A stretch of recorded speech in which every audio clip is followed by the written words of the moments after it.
Vous savez, il y a 75-80% des Français qui soutiennent le mouvement des Gilets jaunes, donc le parti politique, quel qu'il soit, qui prétendrait les représenter est ridicule. On aurait souhaité que dans l'hémicycle, on puisse avoir un vote non par non, député par député. Qui était pour le rétablissement de l'ISF ou pas? Il y a eu une alliance des Républicains avec En Marche pour empêcher que l'amendement que nous avons déposé pour le rétablissement de l'ISF dans la deuxième lecture de la loi de finances puisse être voté. Et c'est bien dommage parce que je pense que ça aurait intéressé, pour la transparence des débats, savoir qui des députés était favorable au rétablissement de l'ISF et ceux qui n'y étaient pas. Le mouvement des Gilets jaunes demande que le travail paie.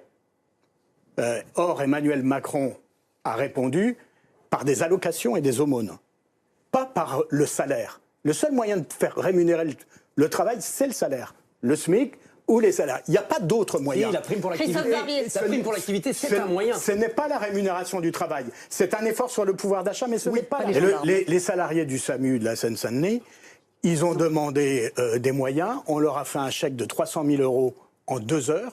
Ils ont dit, mais pour payer des heures supplémentaires, mais ils disent, vous n'allez pas nous acheter avec 300 000 € d'heures supplémentaires dues. Nous voulons des postes pour travailler correctement, répondre à un service correct de santé publique, ne pas avoir 6 minutes de temps d'appel au standard du SAMU, mais 1 ou 2 minutes maximum, comme c'est normalement comme ça que ça doit fonctionner. Et ils ont obtenu 10 postes. En une journée de grève au SAMU, c'est-à-dire on travaille avec un brassard, hein, on n'arrête pas le travail.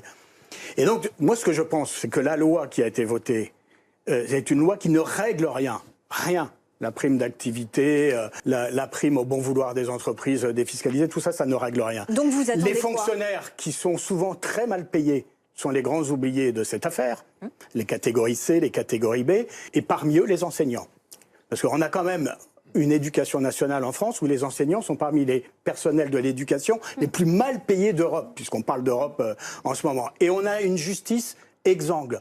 Donc on va avoir les robes noires, les blouses blanches, les fonctionnaires et beaucoup de salariés du secteur privé où les entreprises n'auront pas dit oui à la prime selon leur bon vouloir. Et je pense que la question du pouvoir d'achat va revenir avec force parce que la loi n'a rien réglé.